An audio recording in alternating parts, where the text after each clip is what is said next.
दोस्तों 139वें एपिसोड में आपका स्वागत है। आप देख रहे हैं कहानी सीक्रेट घर जमाई। दोस्तों, सीक्रेट घर जमाई कहानी को ज़्यादा से ज़्यादा लाइक करें, शेयर करें और कमेंट करके ज़रूर बताएं कि कहानी कैसी लग रही है। चलिए शुरू करते हैं कहानी। समर ने दो ग्रैंड मास्टर्स को तो मार दिया था, तीसरे को अपना सेवक बना लिया। उसके बाद वो वापस कियारा को लेकर घर आ रहा था, लेकिन तभी पुलिस ने उसको वहां पर रोक लिया और उसकी गाड़ी चेक करवाने के लिए कहा। लेकिन समर नहीं चाहता था कि उसकी गाड़ी चेक हो और वो पूरे इंडिया में बदनाम हो जाए। तभी उसको कुछ समझ ही नहीं आ रहा था कि वो क्या करे। एकदम से वो गाड़ी तो चेक नहीं करवाएगा। अगर वह ऐसा करेगा तो उसकी और कियारा की तस्वीरें भी कैमरे में कैद हो जाएंगी और जब टीवी पर दिखाई जाएगी तो वो दोनों इंडिया में वैसे ही अलग हो जाएंगे। जिया के साथ अपने रिश्ते को बेकार पाते हुए समर को दूसरा समाधान ढूंढना पड़ा। उसने जल्दी से गोपाल मेहता को बुलाया। गोपाल मेहता मुंबई के मेहता परिवार के हेड थे। उनके पास तो इस झंझट से निकलने का कोई ना कोई तो समाधान होगा। फोन पर समर ने स्थिति बताई। गोपाल मेहता ने प्रॉब्लम को तुरंत हल करने का वादा किया। गोपाल मेहता ने मुंबई के म्यूचुअल रिलेशंस का एक जाल बिछाया। उसके अनुरोध पर एक दोस्त ने निया को कॉल किया और समर को छोड़ने के लिए कहा। फोन पर बात करते ही निया ने समर की तरफ देखा और अनिच्छा से वहां से चली गई। तभी समर को रिलेशंस की अहमियत समझ आई। उसने मुकेश को मारने की बजाय उसे अपना नौकर बनाकर खुद को बड़ी बधाई दी, वरना प्रॉब्लम इतनी जल्दी सुलझ नहीं पाती। इसके बाद वो दोनों होटल गए और मुंबई से बाहर निकलने से पहले उन्होंने मुकेश सिंघाई को उठा लिया। मुंबई में प्रॉब्लम्स कुछ हद तक शांत हो गई थी, लेकिन समर तलवार मंडप से नहीं बल्कि किसी अननोन पावर से परेशान था। समर के मुंबई छोड़ने के तुरंत बाद उसे शिवांगी का फोन आया। उसने उसे बताया कि एल्डर धनराज सुरेंद्र गिल द्वारा समर पर हमले की खबर सुनकर समर की मदद करने के लिए जाते समय मारा गया। यहां तक कि उसे फायर एम्परर सेक्ट के प्रांगण में ही मार दिया गया। एल्डर धनराज ने एंशियंट मार्शल आर्ट मेले में समर की बहुत मदद की थी और इस समय उसकी मौत हो गई थी। शिवांगी ने समर को यह भी बताया कि एल्डर धनराज के शरीर पर एक अजीब सा काला घाव था, जिसमें एक अनकन्वेंशनल स्पिरिचुअल हथियार की उपस्थिति थी। समर शिवांगी की पूरी तरह से बात सुनकर चकित रह गया। एंशियंट मार्शल आर्ट फाइटर को एंशियंट या अनकन्वेंशनल पोस्ट में वर्गीकृत किया जाता था। आत्मा साधना भी अलग थी। एंशियंट आत्मा साधनों में प्रकाश की उपस्थिति थी। समर को लगा कि पूरा मामला जितना दिख रहा है उससे कहीं ज्यादा पेचीदा था। वो जानता था कि जिस व्यक्ति ने एल्डर धनराज को अनकन्वेंशनल स्पिरिचुअल हथियार से मारा, वो उसका दुश्मन ही रहा होगा। वो दुश्मन शायद बहुत पावरफुल था। उसने देखा कि दुश्मन न केवल तलवार मंडप से था, बल्कि अंधेरे में भी छिपा हुआ था। लगभग 4 घंटे बाद समर गाड़ी चलाकर इंदौर वापस आ गया। उसने मुकेश सिंघाई कियारा को उनके घरों पर छोड़ दिया और खुद शैडो ग्रुप टीम में चला गया। उसने गौरव वर्मा को कहकर शैडो ग्रुप टीम के मेंबर्स के लिए एक विला अरेंज कर दिया ताकि वे व्यायाम कर सके। समर को देखकर मोंक ने उत्साह से कहा, बॉस आप आ गए। वो समर को सबसे पहले देखने वाला व्यक्ति था। बोल्ड मैन और डेथ गॉड भी उत्साह से देख रहे थे। वो भी अपने बॉस को याद कर रहे थे। उसकी एक्साइटमेंट देखकर समर ने मुस्कुराते हुए पूछा, तुम लोगों की प्रैक्टिस कैसी चल रही है? शैडो ग्रुप टीम उसकी सीक्रेट पावर और उसकी आखिरी चाल थी। मोंक ने खुश होते हुए उसकी बात का जवाब देते हुए कहा, बॉस हम तीनों लो हेवन किंगडम के एक्सपर्ट स्टेज पर पहुंच गए हैं। ये तो मानना ही पड़ेगा कि शैडो ग्रुप टीम के सभी मेंबर बहुत प्रतिभाशाली थे। उन्होंने शैडो ग्रुप पर विजय प्राप्त की थी।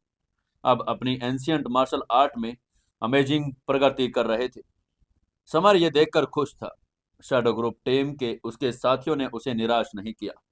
उनकी तेज प्रगति उनकी हाई प्रतिभा और उत्कृष्ट समझ का प्रमाण थी। तभी समर ने उनकी तरफ देखते हुए कहा, मेरे पास कुछ हाई हेवन टीयर की गोलियां हैं। इसे ले लो और तुम सीधे हाई हेवन किंगडम में पहुंच जाओगे। ये कहते हुए समर ने उन्हें गोली दी। मोंक ने रेलेवेशंस में कहा, बॉस आप अद्भुत हैं। आपके पास तो हाई हेवन की गोलियां भी हैं। बाकी लोग उसे विस्मय से देख रहे थे। कोई आश्चर्य नहीं कि वो बॉस था और वो उन्हें गोलियां भी दे सकता था। क्योंकि वे सभी एंशियंट मार्शल आर्ट तकनीक की प्रैक्टिस कर रहे थे, इसलिए उन्हें एंशियंट मार्शल आर्ट वर्ल्ड की कुछ नॉलेज तो मिल गई थी। एंशियंट मार्शल आर्ट वर्ल्ड में गोलियां अमृत एक दुर्लभ वस्तु थी। केवल फर्स्ट क्लास और सुपर पावर उसे प्राप्त कर सकती थी। उन्होंने कभी सोचा भी नहीं था कि उनके बॉस कुछ ऐसा कर पाएंगे। उसकी बात सुनकर समर हल्के से मुस्कुरा दिया और आगे कुछ नहीं बोला। अगर उन लोगों को पता होता कि वो अमृत खुद ही बना सकता है तो ये जानकर दंग रह जाते। शैडो ग्रुप टीम के लोग समर से गोली लेने के बाद सफलतापूर्वक हाई हेवन लेवल के किंगडम में पहुंच गए थे। वो जानता था कि शैडो ग्रुप टीम उसके सीक्रेट कार्ड थे। दुश्मन के एंशियंट मार्शल आर्ट परिवारों सेक्ट से मुकाबला करने पर उसे बहुत फायदा पहुंचा सकते थे। इसके बाद समर ने गिल परिवार की तलवार तकनीक, जो सुरेंद्र गिल को मारकर हासिल की थी, वो मोंक को दे दी। ये एक उत्कृष्ट तलवार तकनीक थी। ये जो से हासिल की गई तलवार तकनीकों से कहीं ज्यादा स्किल्ड थी। समर ने मार्शल आर्ट तकनीकों को दो और पुस्तक बोल्ड मैन और डेथ गॉड को दी, जिन्हें उन्हें ग्रैंड मास्टर किंगडम लेवल के अन्य मास्टर्स से छीना था। समर ने उनसे ग्रैंड मास्टर किंगडम लेवल के बारे में कुछ और बातचीत की और फिर अलविदा कहने के लिए खड़ा हो गया। पूरी बातचीत खत्म होने पर वो समर विला नंबर 13 की तरफ चल पड़ा। जब समर घर लौटा तो उसे एक बिन बुलाए मेहमान मिला। उसने पुलिस जैसी ड्रेस पहनी थी, लेकिन जैसे पुलिस की ड्रेस से बिल्कुल अलग थी। उसकी तीक्ष्ण विशेषताएं थी, उसकी बड़ी बड़ी आंखें ऊपर गहरी। वो खूबसूरत गोरी त्वचा अधेड़ उम्र के आदमी के बगल में बैठी थी। वो महिला निशा थी। कियारा सोफे पर बैठी थी और उस आदमी और निशा को चाय परोस रही थी। तभी कियारा ने जब समर को अंदर आते देखा तो उसने खड़े होते हुए मुस्कुरा कर कहा, जान तुम आ गए। देखो तुमसे मिलने कौन आया है। समर ने सिर हिलाया और आगे बढ़ते हुए निशा की तरफ देखा, फिर उस अधेड़ उम्र के आदमी की तरफ देखा। उन्होंने महसूस किया कि वो व्यक्ति ग्रैंड मास्टर किंगडम लेवल के टॉप स्टेज का मास्टर था, जो कि उसके जोश को दर्शा रहा था। उसे टॉप स्टेज के मास्टर्स को निशा के साथ यहां देखकर एक एबनॉर्मल माहौल का अनुभव हो रहा था।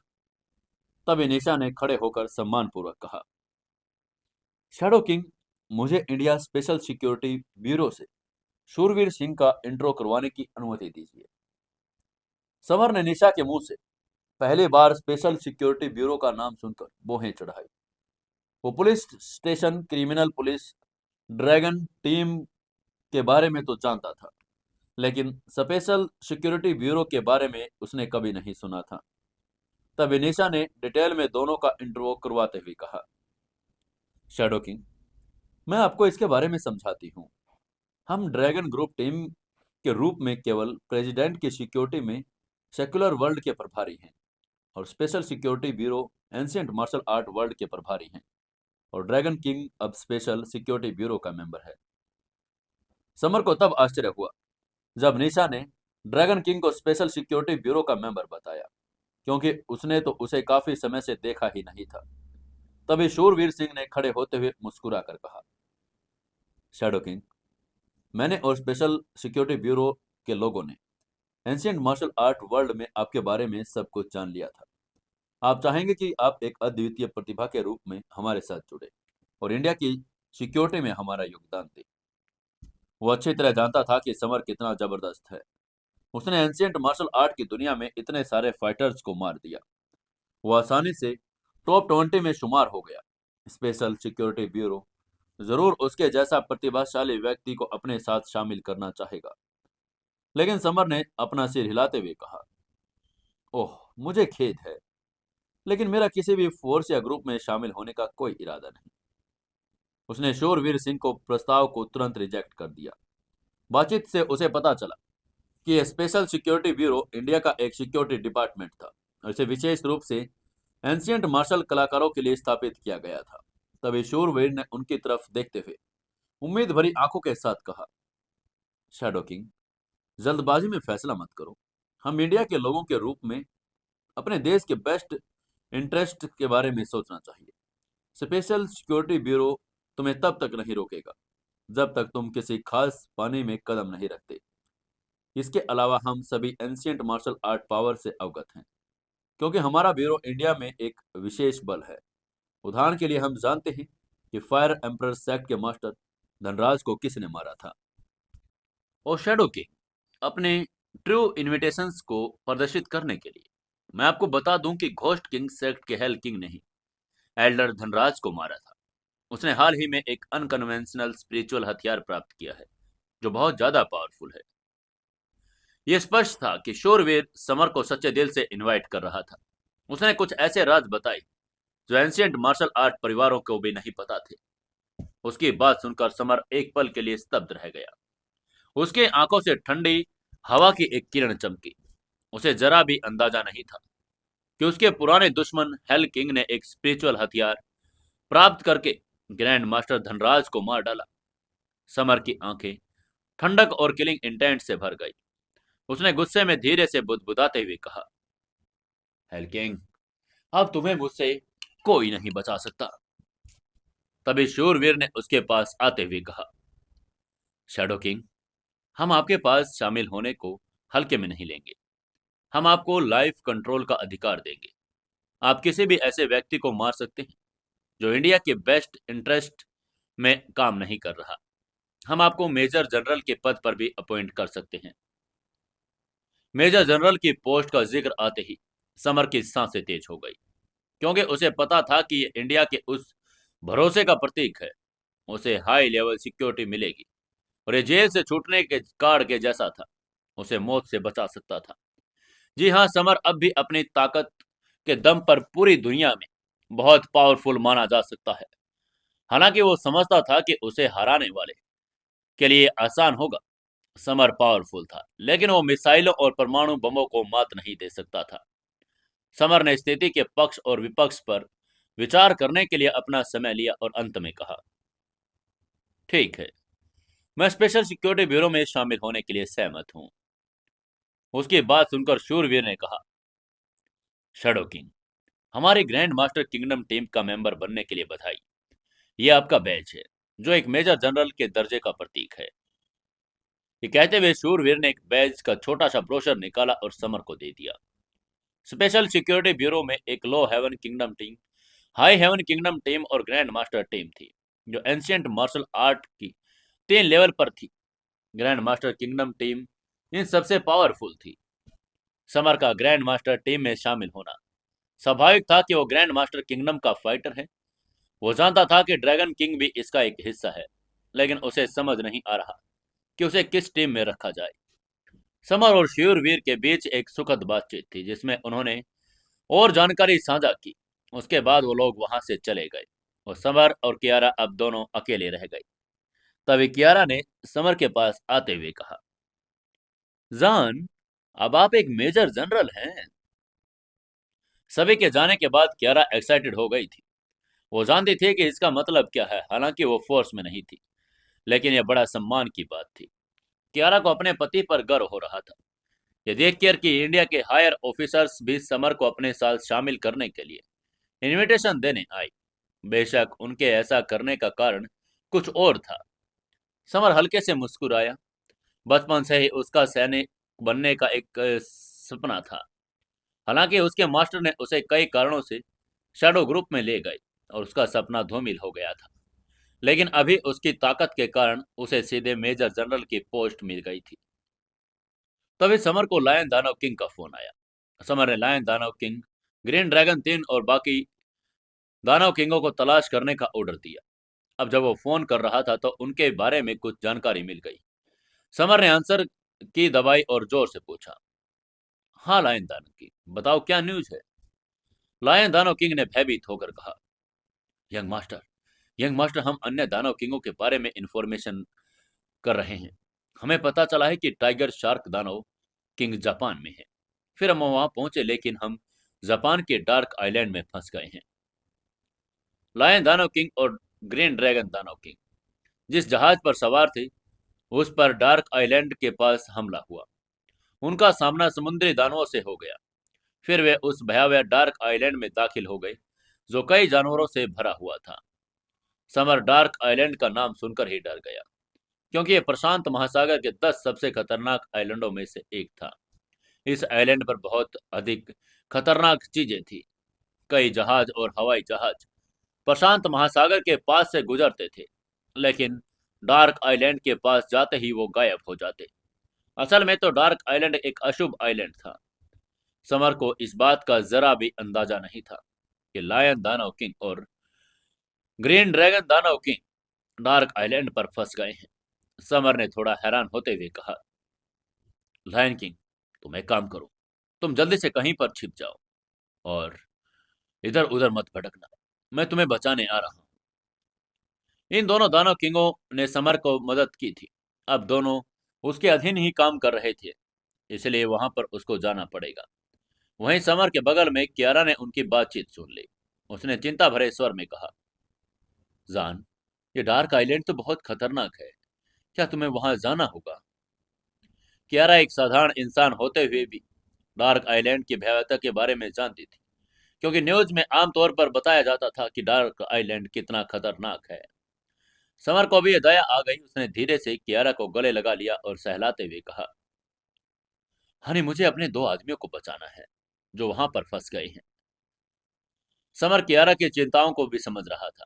शादी के बाद उसने उसे परेशान कर रखा था।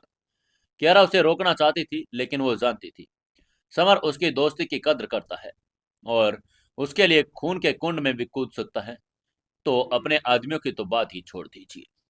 ये सब सोचते हुए कियारा ने सिर हिलाते हुए कहा, ठीक है, तुम जा सकते हो, बशर्ते सातों को अपने साथ लेकर जाओगे। वो एक ग्रैंड मास्टर फाइटर है और इम्पोर्टेंट पलों में आपका साथ दे सकती है। समर ने उसका गाल सहलाते हुए कहा, हनी, लेकिन अब तुम्हारी बॉडीगार्ड है वो। कियारा ने अपने होठ फुलाए और जिद करते हुए कहा, नहीं, वो जापान से हैं और वो निश्चित रूप से डार्क आइलैंड को अच्छी तरह से जानती होगी। मैं तुम्हें तब तक नहीं जाने दूंगी जब तक उसको साथ नहीं लेकर जाओगे। कियारा के आग्रह करने पर समर ने सातों को अपने साथ लेकर जाना पड़ा। उसके अलावा वो मॉन्क, बॉल्डमैन और डेथ गॉड को भी साथ ले गया। समर को डार्क आइलैंड की इस यात्रा के खतरे का अंदाजा था। शैडो किंग टेम को साथ लाना ज्यादा सेफ था, क्योंकि दुश्मन भी ज्यादा थे। उसने एलिस को पायल की रक्षा करने का ऑर्डर दिया, क्योंकि उसकी डिलीवरी डेट सिर्फ एक हफ्ता बची थी। उसे सिक्योरिटी की जरूरत थी और कियारा की सिक्योरिटी की जिम्मेदारी मिस्टी को दे दी। वो असुरक्षित महसूस तो कर रहा था, हालांकि उसकी पत्नी और गर्लफ्रेंड की सिक्योरिटी एलिस और मिस्टी ने कर ली थी। फिर समर ने मुंबई के वशिष्ठ परिवार के हेड दिगंबर वशिष्ठ और मेहता परिवार के हेड गोपाल मेहता को फोन किया और उनसे पायल और कियारा की सिक्योरिटी के लिए लोगों को भेजने के लिए कहा। सब कुछ व्यवस्थित करने के बाद वो एयरपोर्ट की तरफ चल पड़े। एयरपोर्ट के रास्ते में सातों चार लोगों को अपनी नजरों की तरफ खींच रही थी, लेकिन वो बड़ी खूबसूरत थी ना। उसका गुलाबी चेहरा कमल के जैसे फूल की तरह चमक रहा था। विशाल वक्ष, कोमल शरीर और लंबी लंबी सीधी सीधी टांगे। एयरपोर्ट पर कई लोग उत्साह से उसे घूर रहे थे। सातों की सुंदरता जापान की चार सुंदरियों में से एक थी और वो बहुत फेमस थी। यहाँ तक कि शैडो ग्रुप टीम के मेंबर भी उत्साह से उसे ही घूर रहे थे। तभी मोंक ने समर की बांह पर हाथ मारा और कहा, बॉस, क्या ये खूबसूरत लड़की आपकी नई गर्लफ्रेंड है? समर ने सिर हिलाया और जवाब देते हुए बोला, नहीं, वो योशिको सातो है। वो मेरी नौकरानी है। उसकी बात सुनकर मोंक ने मन ही मन सोचा, बहुत बढ़िया, बॉस वाकई इतने अच्छे हैं, उनकी नौकरानी भी इतनी खूबसूरत है। मोंक उससे बात करने से बहुत डर रहा था, क्योंकि वो ग्रैंड मास्टर किंगडम लेवल की एक पावरफुल फाइटर थी। वे फ्लाइट पर सवार होकर इंदौर से टोक्यो के लिए रवाना हो गई। डार्क आइलैंड जाने से पहले टोक्यो की अच्छी जगह थी, और क्योंकि वो समुद्र किनारे एक स्थित बंदरगाह था। 6 घंटे बाद विमान टोक्यो में उतर गया, जहां बंदरगाह पर एक शानदार जहाज खड़ा था। जहाज के सभी पैसेंजर क्यूशो आइलैंड पर जाने वाले टूरिस्ट थे। क्योंकि डार्क आइलैंड जापान और क्यूशो आइलैंड के ठीक बीच में था, इसलिए समर और उनके साथियों ने बीच रास्ते में ही उतरने का प्लान बना लिया था। ये आलीशान पैसेंजर जहाज इतना बड़ा था कि इसमें कई बड़ी बसें भी आ सकती थी। ये 5 कैबिनों में बटा हुआ था, जिसमें कप्तान, नाविक के कंट्रोल के रूम के अलावा कई आलीशान स्वीट भी थे। समर, योशिका सातो और शैडो ग्रुप की टीम ने क्रिस्टल ग्लास से बने एक शानदार रेस्टोरेंट में डिनर के लिए ले गए, जहां ज्यादातर लोग डिनर कर रहे थे। समर दंग रह गया। उसे भीड़ में से कुछ तेज आभाएं महसूस हुई। ये एंशियंट मार्शल आर्ट फाइटर्स की आभाएं थी। ये आभा महसूस करते हुए समर ने मन ही मन कहा, क्या इस पैसेंजर जहाज पर एंशिएंट मार्शल आर्ट फाइटर हैं? समर की भौहें चढ़ गई। वे लोग हथियार लिए हुए थे, एंशिएंट तलवार बाजों जैसे कपड़े पहने हुए थे। उनकी तीखी तलवारें उनके इरादे को उजागर कर रही थी। दूसरे मेज पर लाल रंग के कोट पहने कुछ लोग बैठे थे, उनके चेहरे लाल हो रहे थे। तीसरी मेज पर सफेद पोशाक पहने 5 सुंदर युवतियां बैठी थी, उनके द्वारा पावर भी अत्यंत प्रबल थी। चौथी मेज पर पीले वस्त्र पहने लोगों का एक ग्रुप बैठा था, जिसका नेतृत्व एक सुंदर बर्फ जैसी सफेद महिला कर रही थी। समर पहले 3 मेजों पर बैठे लोगों को नहीं जानता था। हालांकि चौथी मेज पर महिला जो थी वो शिवांगी थी, जो फायर एम्परर सेक्ट की सबसे बड़ी बेटी थी। समर मुस्कुराते हुए शिवांगी के सामने जाते हुए बोला, मिस शिवांगी, तुम यहाँ क्या कर रही हो?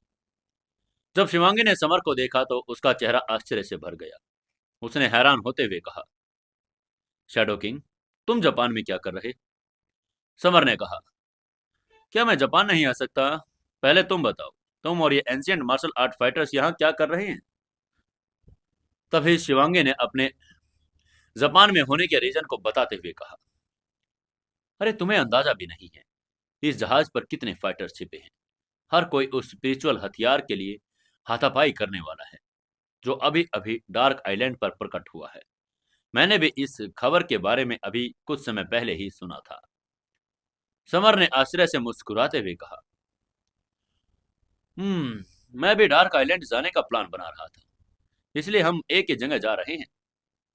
स्पिरिचुअल हथियार अत्यंत दुर्लभ थे और इसमें कोई आश्चर्य नहीं था, इसलिए इतने सारे लोग डार्क आइलैंड जा रहे थे। शिवांगी ने मुस्कुराते हुए कहा, शैडो किंग, मैं आपको बता दूं, पहले मेज पर बैठे लोग तलवार मंडप से हैं। उन्हें सुपर क्लास पावर के रूप में वर्गीकृत किया गया है, वो बहुत पावरफुल हैं। दूसरे मेज पर बैठे लोग एक मजबूत अनकन्वेंशनल पावर के पिशाच ग्रैंड मास्टर हैं।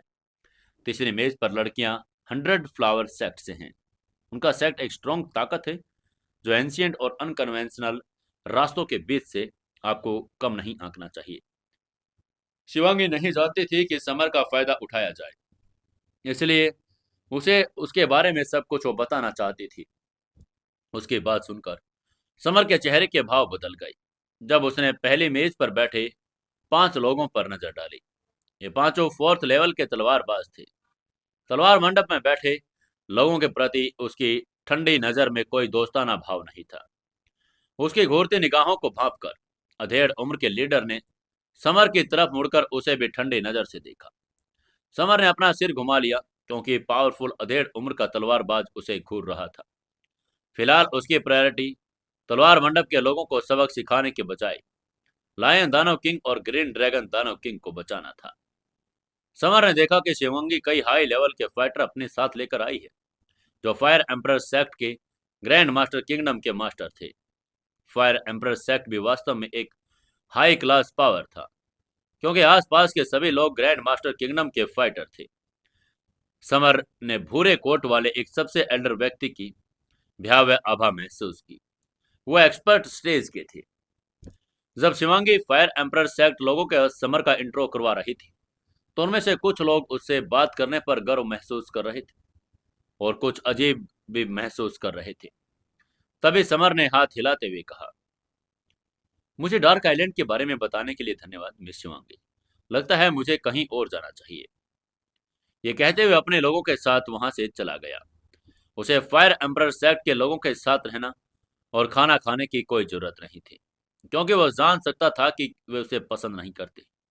समर को पता था कि शिवांगी के अलावा सभी के सभी लोग घमंडी थे। तभी ब्राउन कोट वाले एल्डर ने असंतोष से कहा, यंग मिस्ट्रेस, आपने उस युवक को डार्क आइलैंड पर स्पिरिचुअल हथियार के बारे में सब कुछ क्यों बता दिया?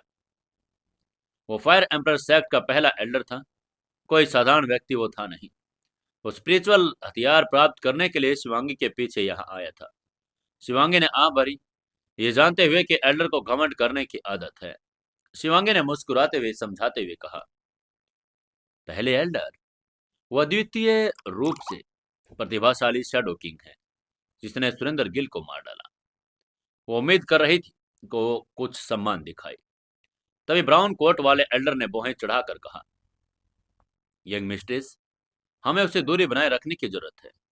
क्योंकि उसने सुरेंद्र गिल को मार डाला। आपको पता होना चाहिए कि सुरेंद्र गिल तलवार मंडप से है और ये हमारे फायर एम्परर सेक्ट्स के कमजोर नहीं है।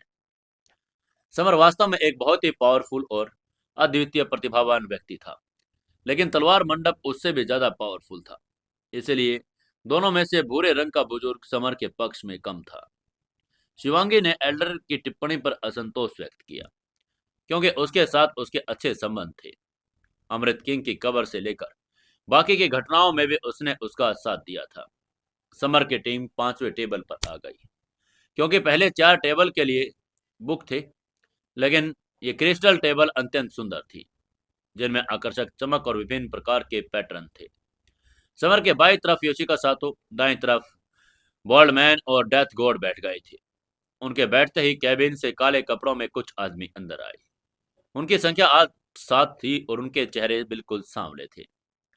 उनका लीडर लगभग 25 साल का नौजवान था, जिसकी पीठ पर एक बड़ा सा ब्लेड लटका हुआ था। वह अपनी उम्र के हिसाब से बहुत ताकतवर था, बहुत ही अज्ञानी भी लग रहा था। तभी वो काले कपड़े वाला आदमी समर के पास गया और आक्रामक होते हुए बोला, लड़के, तुम कहीं और चले जाओ, ये टेबल नंबर 5 मेरी है। इस रेस्टोरेंट में हर कोई हाई पोजीशन और मजबूत पावर वाला था, इसलिए काले रंग के कपड़ों वाला आदमी ने समर को अपमानित करने के लिए चुना। वो घमंडी तो था, लेकिन इतना मूर्ख नहीं कि पहले 4 मेजों पर बैठे लोगों को जाने के लिए कहे। बोल्डमैन तुरंत खड़ा हुआ और उसने गुस्से में चिल्लाकर कहा, आप होते कौन हैं जो हमें जाने के लिए कह रहे हैं? शैडो ग्रुप टीम में बोल्डमैन सबसे ज्यादा गुस्सेल भाव का था। वो आदमी को इग्नोर कर सकता था। उस आदमी ने अहंकार में कहा, मैं ब्लैक ब्लेड सेक्ट का यंग मास्टर दानिश हूं। तुम्हारी हिम्मत कैसे हुई मेरे से इस तरह की बात करने की? ब्लैक ब्लेड सेक्ट का नाम सुनकर बोल्डमैन हैरान रह गया। उसने निश्चित रूप से ब्लैक ब्लेड सेक्ट के बारे में सुना हुआ था, क्योंकि अब वो एक एंशियंट मार्शल आर्ट फाइटर था। Black blade sect ancient martial world में हाई रैंकिंग पावर के लिए फेमस था। दानिश न केवल यंग मास्टर था, बल्कि एक बहुत ही पावरफुल फाइटर भी था। वो ग्रैंड मास्टर लिस्ट में 39वें स्थान पर आता था, क्योंकि वो ग्रैंड मास्टर किंगडम लेवल के मिड स्टेज पर था। वो डार्क आइलैंड पर वही स्पिरिचुअल हथियार प्राप्त करने आया था। रेस्टोरेंट की मेजें किसी के रेपुटेशंस को प्रेजेंट करती थी। सिर्फ हाई रेपुटेशंस वाले लोग ही आगे बैठने का मौका ले सकते थे। तभी दानिश ने देखा बोल्डमैन अभी भी खड़ा था, उसी को कोस रहा था। उसने कहा, धिक्कार है गंजे, क्या तुमने मेरी बात नहीं सुनी? एक चीख जिसे बोल्डमैन को सबसे ज्यादा नफरत थी, वो थी जब उसे कोई गंजा कहता। दानिश ने उसे और भी ज्यादा उकसा दिया था। बोल्डमैन ने अपमानजनक ढंग से उपहास करते हुए कहा, तुम किसे गंजा कह रहे हो, गंदी चीज? ब्लैक ब्लेड सेक्ट का मजबूत सेक्ट मास्टर अपनी तलवारबाजी की कठिन प्रैक्टिस के कारण सांवला हो गया था। गंजे को गंजा कहलाना नापसंद था और दानिश को गंदा कहलाना नापसंद। इसलिए दानिश ने व्यंग करते हुए कहा, तेरी तो जिंदगी खत्म हो गई गंजे। उसने एक तेज एनर्जी धार छोड़ी। उसके आसपास की मेजें गूंज उठी। उसको ऐसे आक्रामक होता हुआ देखकर आसपास के लोग अलर्ट हो गए। एक आदमी ने हैरान होकर कहा, अरे, दानिश को इस तरह नाराज करने के बाद वो गंजा तो मुसीबत में पड़ गया। वो ग्रैंड मास्टरों में से एक है। उसके पास खड़े लड़के ने कहा, हाँ, आप सही कह रहे हैं, मैंने अभी उसे देखा। गंजे आदमी का प्रैक्टिस लेवल उतना ऊंचा भी नहीं है। मुझे आश्चर्य है कि उसने दानिश से पंगा लेने का साहस कैसे किया। पहले वाले आदमी ने उसकी बात सुनकर सिर हिलाते हुए कहा, यह गंजा बेवकूफ है। वो अपने साथ के लोगों को मुसीबत में डाल देगा, क्योंकि वो भी ताकतवर नहीं लगते। Danish ancient martial art world में एक फेमस फाइटर था। लोग उसकी पूजा करते थे। हालांकि उसका रंग ही सांवला था और वो दिखने में अच्छा नहीं था, लेकिन बहुत ज्यादा ताकतवर था। बोल्डमैन भीड़ की तरफ उपहास से महसूस कर रहा था, लेकिन वो उसकी परवाह नहीं कर सकता था, क्योंकि वो जानता था जब तक समर उसके पास है कोई प्रॉब्लम नहीं। उसके मास्टर समर उसके लिए एक अपराजय भगवान को रिप्रेजेंट करते थे और वो अपने टीम का ख्याल रखता था, चाहे वो दानिश हो या कोई और। दानिश ने अपना पंच हवा में लहराया और उसके पंच से हवा फट गई। एक ग्रैंड मास्टर पंच के प्रबल पावर बॉल्डमैन को उस पर पड़ने से पहले ही कुछ कदम पीछे धकेल दिया। बॉल्डमैन ने एंशियंट मार्शल आर्ट की प्रैक्टिस पूरी करने के बाद हाई हेवन किंगडम में प्रवेश किया था, इसलिए वो दानिश का मुकाबला बिल्कुल नहीं कर सकता था। तभी समर की आंखों में खतरनाक किलिंग इंटेंट आ गया। उसने अपना दाहिना हाथ बढ़ाकर दानिश के पंच को पकड़ लिया। दानिश उस आदमी को देखकर आश्चर्यचकित हो गया जिसने उसका 10,000 किलोग्राम वाला पंच हवा में पकड़ लिया। दानिश ने अपनी लाइफ एनर्जी से उस बल पर दबाव डाला क्योंकि वो आत्मसमर्पण नहीं करना चाहता था।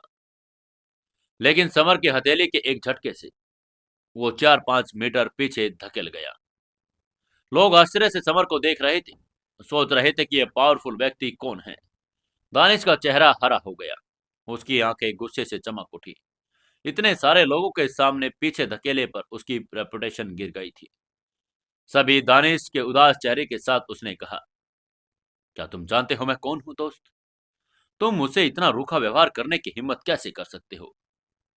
समर ने उपहास करते हुए कहा, चले जाओ यहां से। समर को पता था कि वो कौन है, लेकिन उसे दानिश की जरा भी परवाह नहीं थी। दानिश समर की टिप्पणी से क्रोधित हो गया क्योंकि एंशियंट मार्शल आर्ट दुनिया में किसी ने भी उसके साथ ऐसा व्यवहार करने की हिम्मत नहीं की थी। समर ने सबके ध्यान को आकर्षित किया, जिसमें तीसरी टेबल पर बैठे 100 फ्लावर सेक्ट के लोग भी शामिल थे। 100 फ्लावर सेक्ट की पांचों महिलाएं बहुत सुंदर थी, जिनमें से लीडर सबसे आकर्षक थी। वो 24 साल की थी और चेहरे पर घूंघट था। उसकी त्वचा सफेद जेड के जैसी थी। सुडौल शरीर से पता चलता था कि वो बेमिसाल खूबसूरती की एक मूर्त थी। सदर के नीचे खड़ी महिला कोई और नहीं बल्कि 100 फ्लावर सेक्ट की फूल परी थी। वो एक सुपर फाइटर थी जो ग्रैंड मास्टर लिस्ट में 15 में शुमार थी। फूल परी ने समर में इंटरेस्ट देखा क्योंकि एंशियंट मार्शल आर्ट दुनिया में बहुत कम लोग दानिश को कठिन समय देने का एहसास कर पाए थे। उसके बगल में खड़ी एक नाजुक महिला ने कहा, परी, दानिश से पंगा लेने वाला फाइटर बाद में जरूर मुसीबत में पड़ेगा। फूल परी ने मुस्कुराते हुए कहा, ये कहना मुश्किल है क्योंकि ये युवक काफी चरित्रवान है। देखते हैं क्या होता है। तभी समर ने फूल परी की निगाहों को देखा। उसमें एक मजबूत छिपी हुई में पावर को महसूस कर लिया, इतनी मजबूत कि उसने उसे आश्चर्यचकित कर दिया। तभी दानिश ने उपहास करते हुए कहा, कमीने, मैं तुम्हें दिखाऊंगा कि मैं क्या कर सकता हूं। उसने समर को सबक सिखाने का फैसला कर लिया था। तभी दानिश गुस्से से चिल्लाया, ब्लैक ब्लेड किंगडम। और ये कहते ही उसने ब्लैक किंगडम की एनर्जी की एक धारा निकाली जिसे 10 वर्ग फीट के एरिया को कवर कर दिया गया। एरिया को ब्लैक ब्लेड से भर दिया गया और लाइफ एनर्जी ने काली तलवारें उत्पन्न कर दी। तभी समर ने धीमी आवाज में कहा, गुरुत्वाकर्षण किंगडम। वो स्थान तुरंत समर के गुरुत्वाकर्षण किंगडम से आच्छादित हो गया। उसकी पावर 5 गुना ज्यादा पावरफुल थी, जिसमें उसके भार के नीचे सभी इंपोर्टेंट सार वाली काली तलवारें को पूरी तरह से जमा दिया था। दानिश अपनी पूरी ताकत से समर को दबाने की कोशिश कर रहा था, लेकिन उसे यह सब बेकार लगा। वो उलझन में था क्योंकि वो ताकत और किंगडम में समर का मुकाबला नहीं कर सकता था। समर ने अचानक गुरुत्वाकर्षण किंगडम के चूसने की पावर बढ़ा दी और इससे सभी असली तलवारों को हवा में उठा दिया और दानिश की तरफ निशाना साधा। दानिश अपनी ही तलवार अपनी तरफ आता हुआ देखकर घबरा गया, इसलिए उसने जल्दी से अपने किंगडम पावर को वापस खींच लिया। वो इतना जल्दी में था कि उसका शरीर पीछे की तरफ भागा और एक मेज से टकरा गया, जिससे उस पर रखा गिलास भी नीचे गिर गया। दानिश ने गुस्से में समर को देखा। धिक्कार है, उसकी किंगडम पावर बहुत स्ट्रॉन्ग है। लेकिन दानिश अब समर द्वारा पूरी तरह से दबा दिया गया था। तभी दानिश ने काला ब्लेड निकाला, उसे समर की तरफ तान दिया और उपहास भरी नजरों से कहा, मेरी असली ताकत मेरी तलवारबाजी है, आओ हम हथियार से फाइट करें। तभी दानिश का चैलेंज सुनकर फूल परी अपनी हंसी रोक नहीं पाई। उसकी हंसी इतनी मनमोहक थी, सुनने वालों का दिल दहल जाए। उसकी कोमल देह और उसकी हंसी के साथ हिलने लगी वो देखने में बहुत ही आकर्षक लग रही थी, मानो कोई लहराता हुआ विलो वृक्ष हो। सबसे इम्पोर्टेंट बात यह थी कि फूल परी के चेहरे पर मौजूद मखमल से एक संतुष्ट सुंदरता का आभास हो रहा था। तभी उसको ऐसा हंसता हुआ देखकर दानिश थोड़ा असंतोष से बोला, तुम किस बात पर हंस रही हो फूल परी? उसने अपनी नाजुक जेड जैसी उंगली से समर की तरफ इशारा किया और मंत्रमुग्ध होकर कहा, मैं तुम्हारे अहंकार पर हंस रही हूं, क्योंकि इस युवक के सामने तुम कुछ भी नहीं हो। फूल परी की बेशर्म भरी आवाज सुनकर दानिश के चेहरे के भाव बदल गई। हालांकि वो उस टिप्पणी पर गुस्सा नहीं कर सकता था, क्योंकि वो जानता था कि वो 100 फ्लावर सेक्ट के फूल परी से तो लड़ने की कोशिश भी नहीं कर पाएगा। दानिश ने फूल परी पर गुस्सा होने की हिम्मत नहीं की, लेकिन उसने ये पूरा गुस्सा समर पर निकाल दिया। उसने उसकी तरफ देखते हुए कहा, मैं तुम्हें अपनी विशेषता, अपनी पावरफुल ब्लेड तकनीक दिखाऊंगा। ब्लैक ब्लेड सेट एक फर्स्ट क्लास के रूप में अपने ब्लेड तकनीकों के लिए फेमस था। उसने कई विरोधियों को हराया था।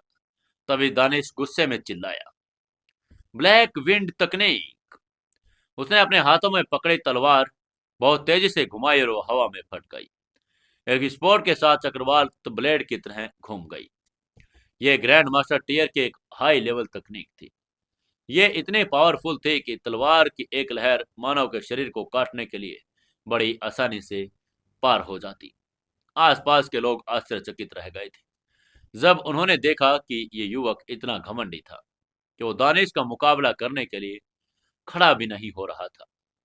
तभी समर ने अपनी कलाई घुमाई, अपनी रेड फायर तलवार निकाली और अपनी अनकंट्रोल्ड ताकत से दानिश की लंबी तलवार को काट डाला। दानिश की तलवार धुनी से चटक गई, दो टुकड़ों में टूट गई, उसकी चकित दृष्टि के सामने ही जमीन पर गिर पड़ी। रेड फायर तलवार ने दानिश की लंबी तलवार को काटने के बाद उसमें तीखी तलवार जैसी एनर्जी उत्सर्जित की। एनर्जी ने उसकी त्वचा को चीर दिया और खून की धार फूट पड़ी थी। दानिश ने आश्चर्य से पीछे हटते हुए मुंह से खून थूका। उसकी तलवार का एक झटका और दानिश का अंत हो गया। ये सीन देखकर आसपास के लोग भी दंग रह गए। वो आपस में बातें करने लगे थे। तभी एक लड़के ने मुस्कुराते हुए कहा, अरे, दानिश इस युवक से एक तलवार में ही कैसे हार सकता है? वो ग्रैंड मास्टर लिस्ट का फाइटर है। उसके पास खड़े लड़के ने कहा, आप सही कह रहे हैं, उनके बीच बहुत अंतर है। एक और लड़के ने कहा, यह पावरफुल व्यक्ति आखिर है कौन? लोग आश्चर्य से बातें करने लगे थे। हालांकि समर एंशियंट मार्शल आर्ट दुनिया में फेमस हो चुका था। बहुत से कम लोगों ने उसका नाम सुना था और उससे भी कम लोगों ने तो उसका चेहरा देखा था। वहीं फूल परी की खूबसूरत आंखों में आश्चर्य की एक किरण चमक उठी, क्योंकि उसने उम्मीद ही नहीं की थी कि समर इतना पावरफुल होगा कि वो दानिश को एक ही बार में हरा देगा। तभी दानिश ने आश्चर्य से कहा, तुम्हारी ये लंबी तलवार ये स्पिरिचुअल हथियार है। दानिश ने अपनी असफलता के लिए जो बहाना ढूंढा वो था समर के पास स्पिरिचुअल हथियार। दानिश समझदार था। वो जानता था कि ग्रैंड मास्टर हथियार को हराने वाली एक ही चीज है, और वो है स्पिरिचुअल हथियार। जब लोगों ने सुना कि समर का हथियार एक स्पिरिचुअल हथियार है, तो सभी ने लालच भरी उत्तेजना से उसकी तरफ देखा। ये लोग इस पैसेंजर जहाज पर इसलिए आए थे कि वो आइलैंड पर एक स्पिरिचुअल हथियार लेंगे। कुछ लोग हथियार लेने के लिए तैयार थे, लेकिन समर की प्रबल पावर को देखते हुए कोई भी आगे नहीं बढ़ा। समर से भयभीत नहीं थे और पहली बार जो मेज पर बैठे हुए लोग थे, 5 तलवारबाज, अब उत्साह से उसी की तरफ देख रहे थे। सरदार तलवारबाज जो लगभग 40 साल का एक अधेड़ उम्र का आदमी था, वो अचानक उठा और इस तरफ चल दिया। उसने समर के पास आते हुए कहा, बेटे, मैं तुम्हें जाने दूंगा अगर तुम ये स्पिरिचुअल हथियार मुझे दे दो। समर ने गुस्से में उसकी तरफ देखते हुए कहा, आप कौन हैं और मैं आपको क्यों दूं? उस अधेड़ उम्र के आदमी ने कहा, बेटे, ध्यान से सुनो, मैं तलवार मंडप का तीसरा एल्डर वरिंदर गिल हूं, इसलिए बेहतर होगा कि तुम मेरी बात मान लो और मारे नहीं जाओगे। आसपास के लोग उसका नाम सुनकर चौंक गए। वरिंदर गिल 81 एंशियंट ग्रैंड मास्टरों में से एक था, दानिश से बहुत ज्यादा पावरफुल। वो निश्चित रूप से समर के लंबी तलवार स्पिरिचुअल हथियार को हासिल करना चाहता था। उसकी बात सुनकर समर ने भौहें चढ़ाई और वो पूछा, सुरेंद्र गिल के साथ आपका क्या रिश्ता है? वरिंदर ने कहा, सुरेंद्र गिल मेरा भाई है, तुम क्यों पूछ रही हो? समर ने हल्का सा हंसते हुए कहा, हो, मैं तुम्हें बताना चाहता हूँ, मैंने ही सुरेंद्र गिल को मारा था। इसलिए अगर तुम चाहो तो मैं तुम्हें भी नर्क भेज सकता हूँ और तुम दोनों भाइयों को फिर से मिलाने में मुझे कोई आपत्ति नहीं होगी। उसकी बात सुनकर वरिंदर गिल ने गुस्से में समर को घूरते हुए कहा, हे भगवान, तुम समर हो? मैं अब तुम्हें पहचान गया हूँ। मैं अपने भाई का बदला लेने के लिए तुम्हें मारने के लिए आने ही वाला था। अच्छा हुआ कि तुम मुझे मिल ही गए। उसकी आंखों में एकदम से खतरनाक किलिंग इंटेंट चमक उठा।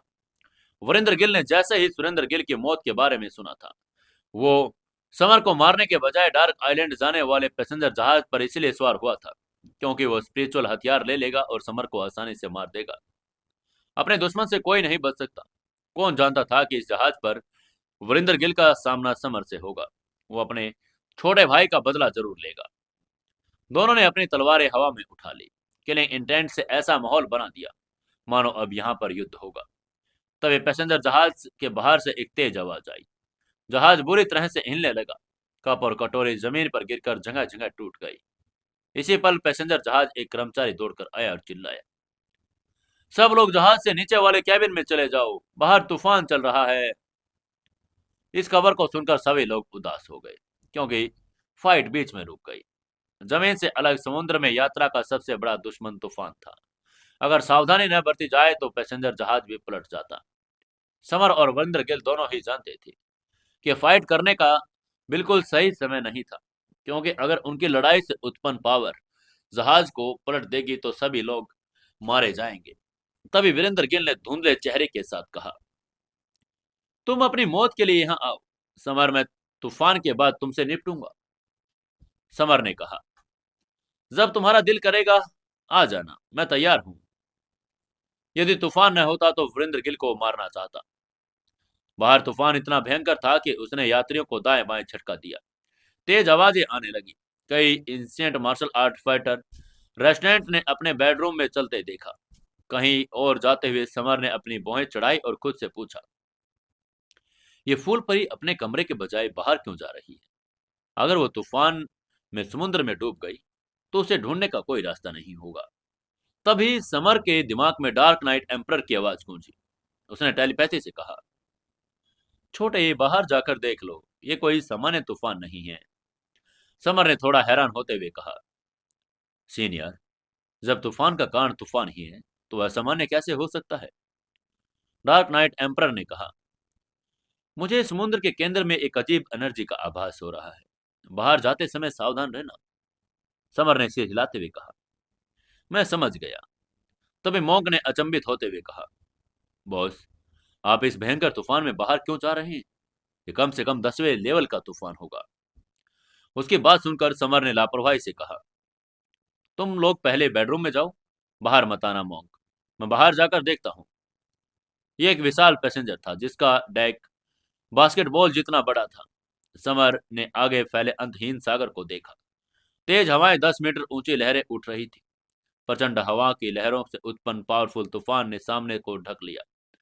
पैसेंजर जहाज पर जोर से टूट पड़ा, आगे पीछे हिलते हुए मानो पलट देगा। तूफान के साथ बारिश की बड़ी बूंदें डेक पर गिर रही थी। फूल परी डेक पर खड़ी थी। वो अपने सफेद चद्दर के नीचे समुद्र को देख रही थी। वो अपने विचारों में डूबी थी। उसका सुडौल फिगर दूर से हीरे की तरह चमक रहा था। जैसे बारिश की बूंदें उसके चारों तरफ लगी, वो तुरंत ही वाष्पित हो गई। यह एक विशेष ढाल थी जो एक ग्रैंड मास्टर किंगडम लेवल के फाइटर के पास होती थी। समर ने लाइफ एनर्जी घुमाई और एक सफेद ढाल बनाई। जैसे वह आगे बढ़ा, बारिश की बूंदें उसे के लिए अलग हो गई। वो फूल परी के कदमों के आहट सुनी तो वह पलटी और समर को देखकर हैरान रह गई। फूल परी ने मनमोहक मुस्कान के साथ कहा, तुम बाहर क्या कर रहे हो? समर ने कहा, मैं यहाँ एक खूबसूरत लड़के को देखने आया हूँ। फूल परी को यह देखकर आश्चर्य हुआ कि समर उसके साथ फ्लर्ट करने की कोशिश कर रहा है, क्योंकि वो 100 फ्लावर्स एक्ट की एक कुलीन और अपार फूल परी थी। फूलपरी को पहले गुस्से के साथ शर्मिंदगी महसूस हुई, फिर एक अनोखी अनुभूति हुई, क्योंकि समर उसके साथ फ्लर्ट करने वाला पहला व्यक्ति था। समर ने जब फूलपरी को गुस्से में देखा तो वो हंस पड़ा और उसने कहा, ओह, मेरे मजाक पर ध्यान मत दो। फूलपरी ने गुस्से में कहा, यह कोई मजाक या मजाक नहीं था मिस्टर समर। जब वे बात कर रहे थे तो एक और लहर जहाज पर टूट पड़ी। जोरदार आवाज हुई। इस बार लहर बहुत ऊंची थी, उन दोनों की तरफ आई और फूलपरी ने अपना पतला हाथ ऊपर उठाया, बेतरतीब ढंग से लहरा दिया। विशाल लहर अनगिनत पानी की बूंदों में बदल गई और लहर के साथ समुद्र में गिर गई। समर ने उसकी हरकत देखकर हैरान होते हुए मन ही मन सोचा, ग्रैंड मास्टर किंगडम का एक्सट्रीम स्टेज। समर इस लहर की प्रबल पावर को देखकर चकित रह गया था। इतना ही नहीं, समर ने उसके शरीर से निकल रही मजबूत एनर्जी को भी महसूस किया था। पहली बार जब समर को एहसास हुआ कि फूलपरी कितनी ताकतवर है, तो उसके चेहरे पर एक गंभीर भाव आ गया। ऐसा भाव तो तब भी नहीं आया जब वो तलवार मंडप के फाइटर वंदरगिल से लड़ रहा था। भयंकर तूफान 10 मीटर ऊंची लहरों से बना था, जो पैसेंजर जहाज पर चींटे मार रही थी, लेकिन फूलपरी सचमुच समुद्र को देख रही थी। समर ने अपना ध्यान फूलपरी से हटाकर प्रचंड हवा की तरफ लगाया और उसे इंटरेस्ट की एक झलक आई। उसने मैनुअल निकाला और निरीक्षण करना और समझना शुरू कर दिया। तूफान किंगडम की सबसे खास बात थी हवा की पावर और तूफान का तेज हवा। एक उदाहरण, समर ने डेक पर खड़े एनर्जी लाइफ से ढाल हटा ली। हवा इतनी धीमी हो सकती थी वो अपने चेहरे को छू ले, लेकिन वो इतनी तेज भी हो सकती थी कि शरीर को चीर दे। इस पावर को समझने के लिए समर को यह महसूस करना ही होगा। असल में तूफान हवा का उतार चढ़ाव है, और हवा के बीच गर्म और सर्द ठंडी हवा घुस जाती है। समर के पास से गुजरते हवा उसके शरीर को चीर रही थी, जिससे उसकी त्वचा थोड़ा दर्द भी करने लगी थी। वो पहले ही ग्रैंड मास्टर किंगडम का मास्टर था और उसने फायर किंगडम और गुरुत्वाकर्षण किंगडम को समझा था। इसलिए जब तूफान किंगडम को समझ रहा था तो उसके पास अच्छा एक्सपीरियंस भी था। उसने पल भर में हवा की मूल विधि समझ ली, अपनी मानसिक पावर से हवा में एक बवंडर बनाया। ये एक छोटा बवंडर था, लेकिन फिर भी वो हवा ही थी। 1 2 3, उन 3 संख्या के बाद बवंडर उत्पन्न हुए। अंत में उनमें से सैकड़ों ने मिलकर एक विशाल तूफान का रूप ले लिया। समर की बुद्धिमत्ता और समुद्र का प्रचंड हवा की पावर ने उसे तूफान किंगडम पर कंट्रोल पाने में मदद कर दी। हमें कहना होगा कि ईश्वर की सहायता थी, क्योंकि यदि प्रचंड हवा न होती तो समर के लिए तूफान किंगडम को समझना आसान नहीं होता। समर ने खिलखिला कर कहा, हा हा हा, एक और किंगडम पावर। अब जबकि उसके पार फायर किंगडम, गुरुत्वाकर्षण किंगडम और तूफान किंगडम था, उसे विश्वास हो गया था कि वो तीनों किंगडम से किसी भी शत्रु को एक सेकंड में मार सकता है। फूलपरी ने समर पर नजर डाली और कहा, हंसो मत, कुछ इस तरफ आ रहा है। उसकी बात सुनकर समर आश्चर्यचकित हो गया। उसने कोयन से दूर एक देखा, उसके चेहरे पर खुशी गायब हो गई। दूर से एक विशालकाय जहाज उसी की तरफ आ रहा था। ये उनके पैसेंजर जहाज जितना बड़ा था, पूरी तरह काला, और जिस पर एक खोपड़ी का झंडा लगा हुआ था। एक समुद्री डाकू जहाज। ये एक समुद्री डाकू जहाज था। समर को खोपड़ी का झंडा देखकर झटका लगा। वो पिछले शैडो किंग में पूरी तरह से शैडो ग्रुप टीम के साथ समुद्र में घूम रहा था। शैडो ग्रुप टीम एक बार समुद्री डाकुओं से टकराने लगभग पूरी तरह से नष्ट भी हो गई थी। ये वो सामान्य समुद्री डाकू नहीं थे, वो पावरफुल समुद्री डाकू थे जो मार्शल आर्ट भी जानते थे। कुछ पावरफुल समुद्री डाकू अपने विशेष तरीकों से पैसेंजर जहाजों पर हमला करते थे। फूलपरी ने दूर से देखते हुए कहा, उस समुद्री डाकू जहाज पर कुछ powerful ancient martial art fighters हैं। उसकी बात सुनकर समर उलझन में था। उसने कंफ्यूजन में कहा, तुम्हें कैसे पता चला? असल में समर समुद्री डाकुओं के बारे में निश्चिंत रूप से ज्यादा फूलपरी के बारे में उत्सुक था। समुद्री डाकू जहाज के प्रकट होने के बारे में फूलपरी के अलावा किसी को पता नहीं था, जिसने एक विशेष पावर से उसकी भविष्यवाणी कर दी थी। फूलपरी ने मुस्कुराते हुए कहा, अनुमान लगाकर बस। फूलपरी ने उसे बताया कि वो अनुमान लगा रही थी, क्योंकि वो समर को अपने रहस्य के बारे में नहीं बताना चाहती थी। समर उस महिला की बातों पर अविश्वास से मुस्कुराया। पुराना समुद्री डाकू जहाज अभी तो बहुत दूर था। वो कैरिबियन के समुद्री डाकू के जहाजों के जैसा था। समुद्री लुटेरों के जहाज का कैनवस खोपड़ी वाला झंडा बहुत ही भद्दा लग रहा था। वो हवा में नाच रहा था। फूल परी ने दूर से समुद्री डाकू जहाज को देखा और शांत स्वर में कहा, अगर उनमें से किसी ने हमें देख लिया तो हम पर गोली चलाना शुरू कर देंगे। उसकी बात सुनकर समर दंग रह गया, क्योंकि ये समुद्री डाकू निश्चित रूप से बहुत अच्छे होंगे। समर ने अपनी तलवार निकाली और जोर से हवा में वार किया। तलवार की एनर्जी तोप के गोले की तरफ गई और उसने चीरकर समुद्र में फेंक दिया। यह सीन देखकर फूल परी ने समर की तरफ देखा। उसकी तारीफ करते हुए कहा, आपका स्पिरिचुअल हथियार बहुत अच्छा है। समर ने आश्चर्य से पूछा, क्या आप स्पिरिचुअल हथियार की तरफ अट्रैक्ट नहीं है? क्योंकि जब हथियार के बारे में बात हो रही थी, समर ने उसके स्वर की लापरवाही को पकड़ लिया। उसके प्रश्न का उत्तर देने के बजाय फूल परी आकर्षक ढंग से मुस्कुराई। वहीं उधर समुद्री लुटेरों को पता चल गया कि डेक पर खड़ा आदमी कोई ग्रैंड मास्टर है। जब उन्होंने पहली तोप का गोला दागा, दो टुकड़ों में टूटता हुआ देखा। इस बार उन्होंने लगातार 1 दर्जन गोले दागे। चारों तरफ से तोप से कई गोले बरस रहे थे, मानो किसी क्रूर डेथ गॉड की बौछार हो। समर ने व्यंग करते हुए कहा, तूफान किंगडम, क्योंकि उसने उस किंगडम को अभी जारी किया था जो अभी अभी समझा था। समर ने चारों तरफ से 10 वर्ग फुट के एरिया के विशाल मैदान बना दिया। इस बार समर ने बहुत तेज आवाज निकाली।